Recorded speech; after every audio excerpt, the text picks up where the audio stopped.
Summer is just around the corner and parents everywhere are scrambling to find fun activities for their kids to do this summer. Look no further, I am going to be giving you 10 summer activity ideas right now. Hi, I'm Stacey with Kids Learning for Life, and the first activity idea I have for you is called Kids Bowl Free.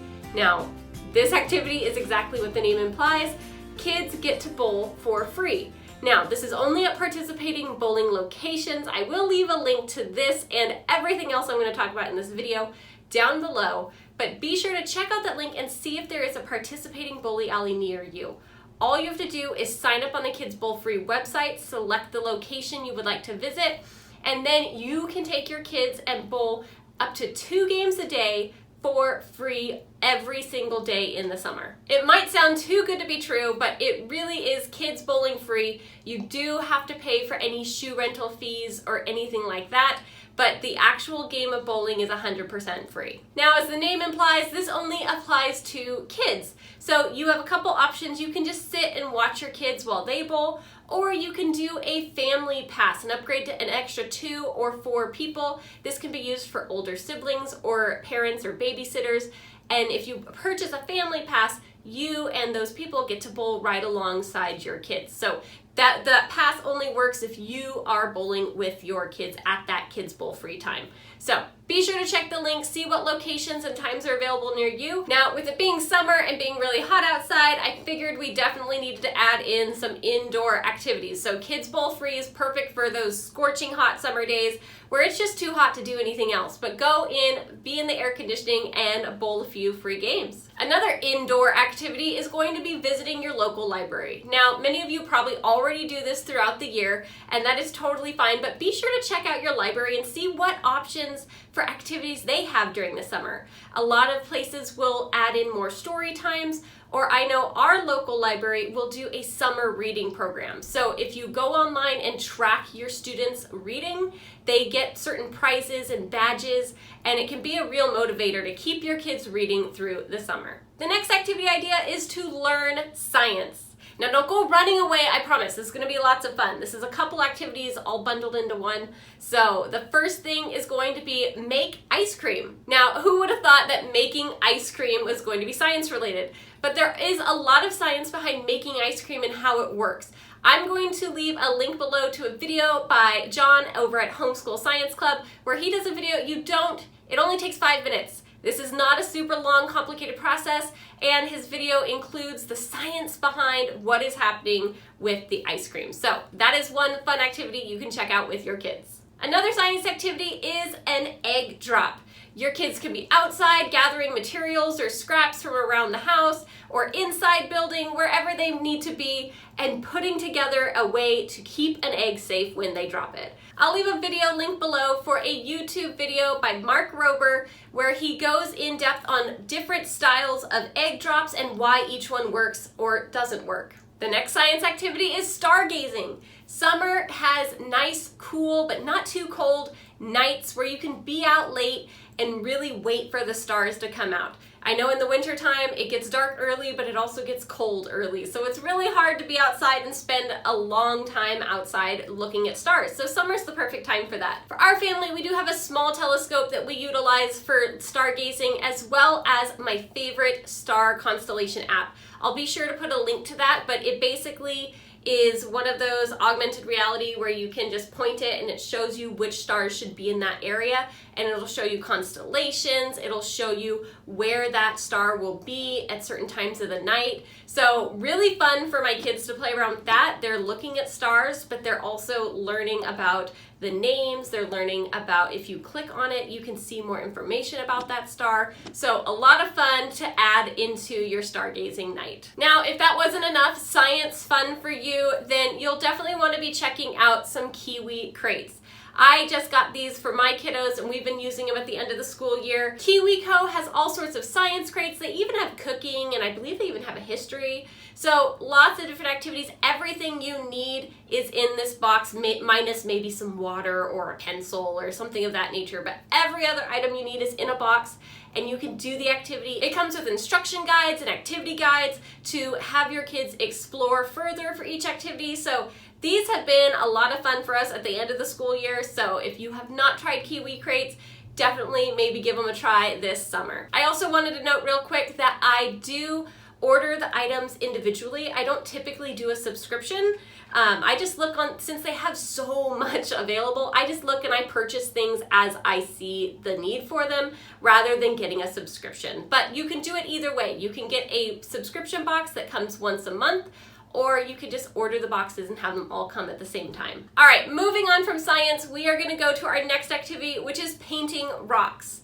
Now this is great for all levels of kiddos, from little ones all the way to high school, because you can have a better artistic ability as you go up. Now, if you're like me, the word paint just sends shivers down your spine, okay? I am not a paint person, but I did find paint pens that you can use to paint rocks. This made painting rocks, the last time I did it with my kiddos, so much easier. It's like doing markers. You just cover the table to make sure that no paint gets on it, but then you don't have to deal with all the brushes and all the everything. You just uncap it, color on your rock, and then move on. So I will put a link to the markers that I found for painting rocks, but yeah, they were a game changer for someone like me that does not enjoy art as much because of the mess. The next activity is going to be slightly educational, okay? But I know there are some people that like to keep some of that learning going, even if it's not full on school. And if you do homeschooling year round, that's great too. But for anybody that just wants to keep a little bit of learning going, I highly recommend Brain Quest workbooks.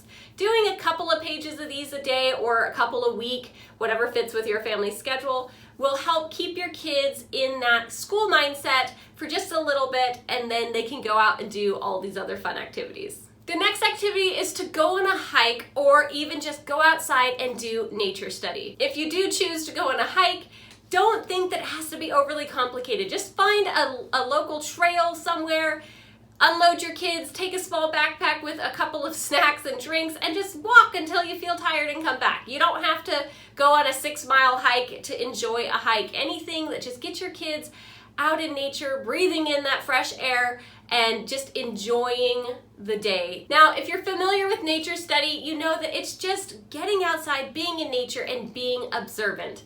Kids may grab items and bring them back to draw in a nature journal.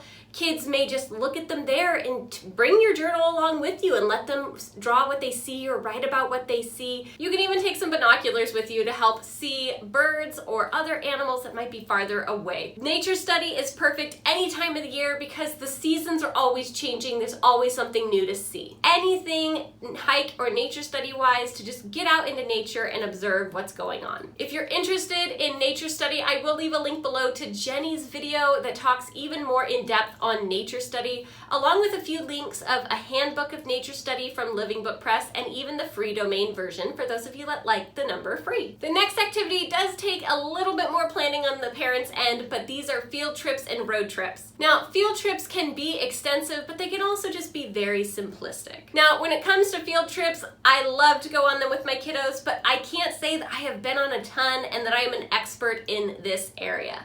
But there is a book called Homeschool Adventures that was written by a mom, a veteran homeschool mom who has not only taken her kids on all sorts of field trips, but led field trips in local co-ops. And she shares the research behind field trips and how to learn with them. So I'll leave a link to that book below if you want even more in-depth look on how to do field trips. And remember, field trips can be something as extravagant as going to a theme park or a zoo, or scheduling something with your city to go on a tour of something. And they can also be more simplistic, like going on a hike or just visiting a local free area that you could go, like a state park or something to that nature. So they can be very plan heavy, or they can just be very whimsical and no plan and just kind of go with the flow. So there are all sorts of levels of field trips, but if you want a little more information, you can definitely check out the book Homeschool Adventures. Now, a little bit more on the side of planning are road trips. Now, some of you may already have a road trip planned, but when we were planning a road trip a couple summers back, I found a website that I definitely wanted to share here. It's called Road Trippers. So the Road Tripper app allows you to put a start and end point. Again, this can be a cross-country road trip, or it can be a 3-hour trip to grandma's house, okay? Whatever the case may be. And then when you put that location in, it will have suggestions on different stops you can make. These can be geographical landmarks, these can be historical landmarks, these could just be a tour location that might be fun to stop at and do. So if you are planning any sort of road trip, feel free to check out Road Trippers and see if there is anything fun you can do along the way. The next summer activity I have for you is anything that has to do with water.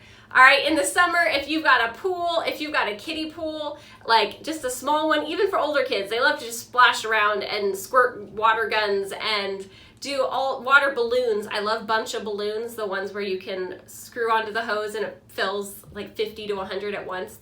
Those are amazing. But anything that has to do with water, go out and do it. Stay cool, wear sunscreen, all that good stuff. But I just had to add that on here because it's a summer staple. My last 2 tips involve learning something new. The first skill to learn is learning Spanish. You can learn Spanish using Homeschool Spanish Academy. Learning Spanish can seem like a daunting task, but Homeschool Spanish Academy is something that I've been using with my kiddos this past semester, and we absolutely love it. We're going to continue it next school year.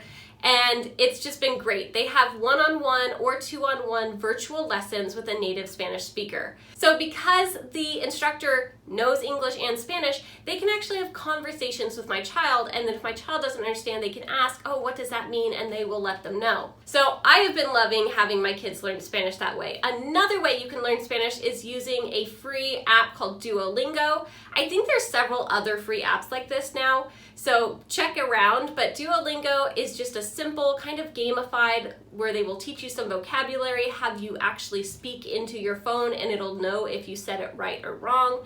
So 2 different ways to kind of play around with learning Spanish this summer. Lastly, this summer, if your kids are begging for some screen time, why don't you have them learn coding? You can definitely utilize websites such as Khan Academy and Scratch that allow your kids to learn how to code for free. You can definitely check out this video right here where I go more in depth on how to teach coding to kids, or you can check out this video to learn more about Homeschool Spanish Academy. Until then, happy homeschooling, and I'll see you next time.